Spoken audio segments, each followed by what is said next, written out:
Hey folks, it's Chris here with Oberheim at Superbooth and with Starsky.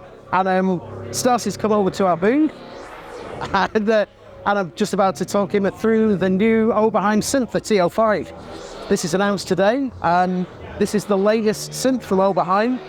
It's a small format, 44 notes, Fatar keyboard. And you'll see a lot of kind of similarities between the TEO-5 and the Take-5. But obviously one of the core differences is the voicing here, the voice bit.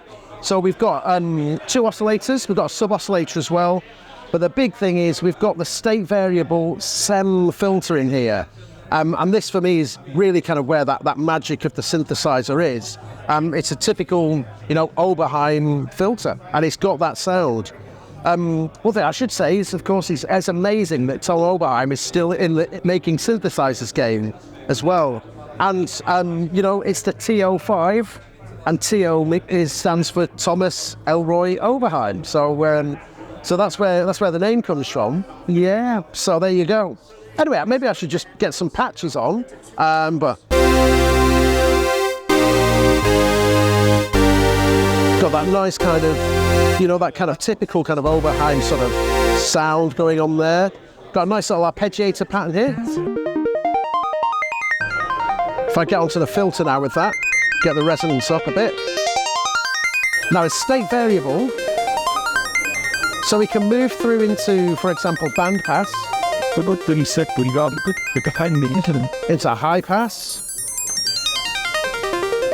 and pretty much anywhere in between as well. So it's a really lovely filter.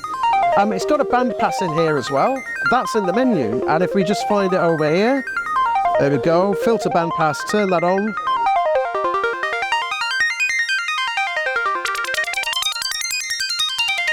Anyway, there we go, notch.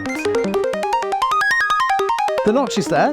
So if you take bandpass out, now it's in notch.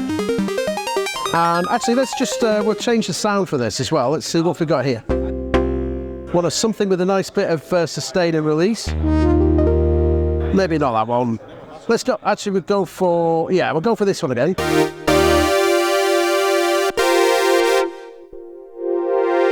If you bring that into the notch there, and of course now you get that lovely kind of phasery sort of feel, which I just love on the state variable SEM filter.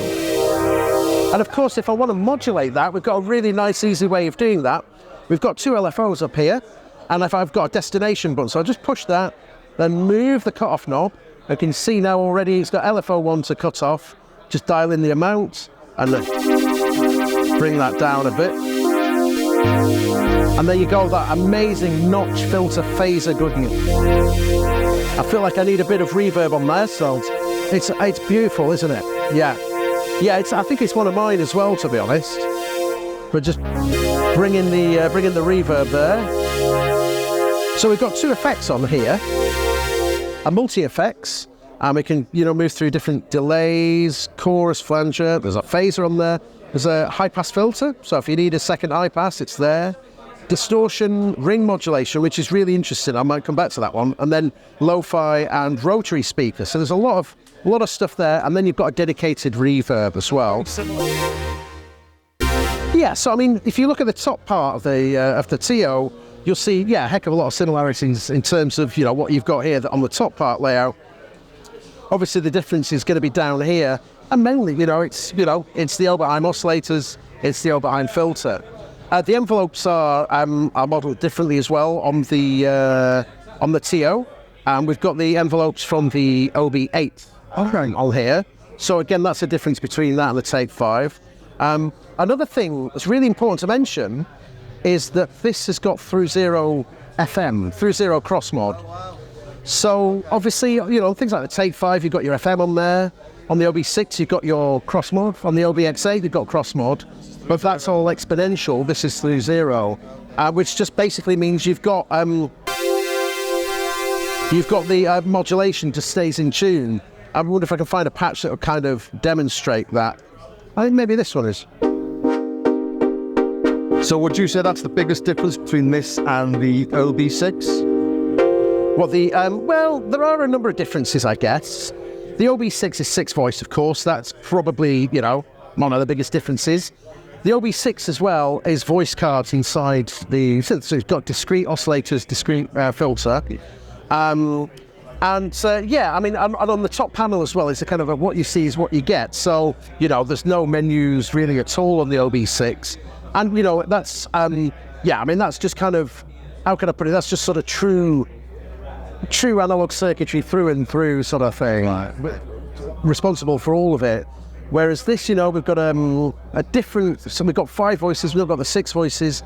It's fair to say we've got a bit more modulation in here, a little bit more possibility in terms of what you can do with that. They're not voices. I'm just thinking, look, when I end up in one of these. Yes, not if, but when. Yeah.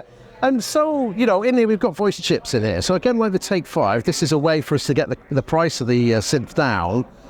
You know, so we're using the SSI voice oscillator chips there.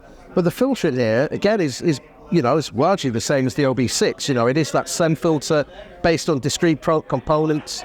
And the OTA, the operational transconductance amplifier as well. You know, so it is, you know, it's a true SEM filter in here. But yeah, so, I mean, yeah. Yeah, but the OB6 is, you know, of course, that it's its own thing, it's that extra voice. And what you're saying is they're going to end up keeping them both? Of course you will, yeah. Well, yeah. Yeah. Well, that's it, yeah. If you want, you know, a little portable one to go, you know, in your backpack, then this one, you know, it's got 5 less keys. So, yeah. Yeah, let's get something on. I mean...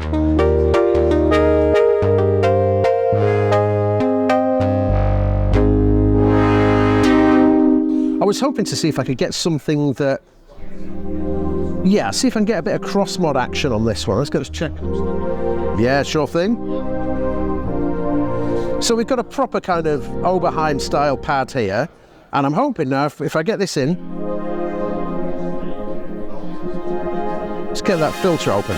What today? And then it was where the main was to that cover is straight, keeping to the You can hear the FM coming in there. Might be better on a different patch. Let's see what we can find. I'm sure we've got one here. Oh, now this one I really love. I mentioned the ring modulator before. This one had me scratching my head for a while. So I thought, obviously, I kind of had an LFO speeding up and slowing down on something. And I got over to the LFO section, started messing around with that, couldn't find what it was doing. And then I looked in on the effects, and this is the ring modulator effects. Now, the interesting thing in this ring modulation is basically, yeah, I mean, this is based on Tom Oberheim's very, very first product in, gosh, I think it was 1974 or something like that. The ring modulator that he made. And it's just lovely, but if I kind of bring that speed up.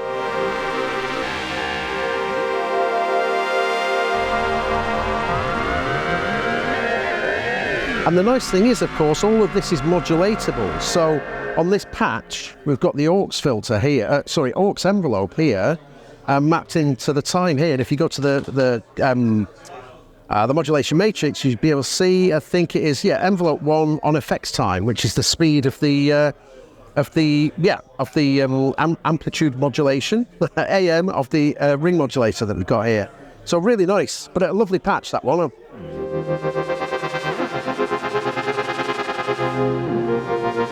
Oh, well, I've got 2 hands here, so you know, there's my editor. No, that's a good question. I mean, technically, we at Sequential and at Oberheim, we don't generally sort of build the editors in-house, but there are third parties available. So, you know, it's possible that one of those might pop up, but we don't have one for today. You've got one available? Not right now. No. That's it. Let's see if. More about the librarian for me. Yes. Okay. Yes, indeed. Yeah. Yeah. Working out, because you'd said about that patch there, trying to work out what's happening with it. Yes, you can see it all there. Yeah, that's right. Exactly. Yeah. Yeah. Nice bit of bass there.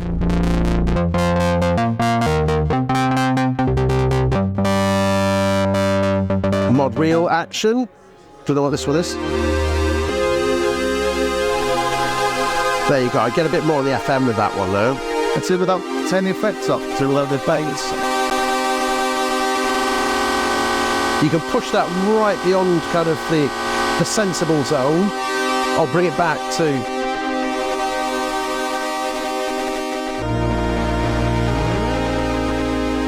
I mean, maybe again, I'll just go to a basic patch here. I'll get the patch volume up.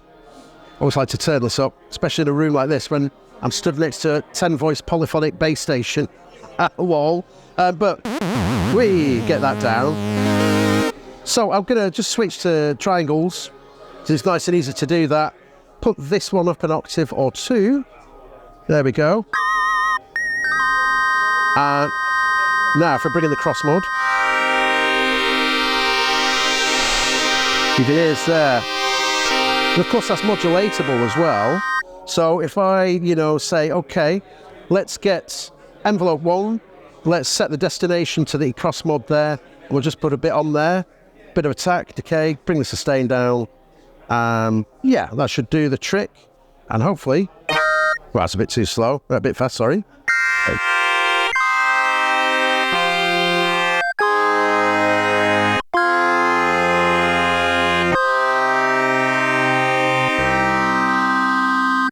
So yeah, it's a nice thing. It's a nice thing. This filter, I should probably, let's just give it a bit of filter goodness. Let's find a nice patch to work on that one. What did we have before? Got on this TO, this one we had. This is the bass sound we had before, but oh, of course. Oh, it's got an LFO there. I've picked the wrong patch there, didn't I? You're gonna be like the other one in the news to the side. Take the arpeggio. Get the effects off. So that's the low pass. Oh, we did listen to it because we talked about the notch, didn't we? And then the high pass, but it's when you get that resonance on.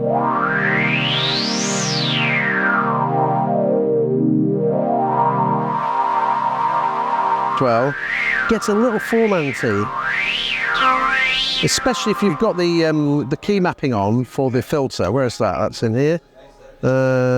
Filter key amount, so we'll stick that on, and of course that's now gonna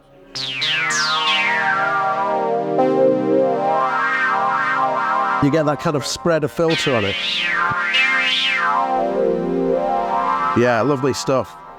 So so that's the TEO-5. So it's going to be around probably in the stores July sort of time. That's what we're hoping. Price wise, about it's $14.99. So, for an Oberheim, that's pretty good.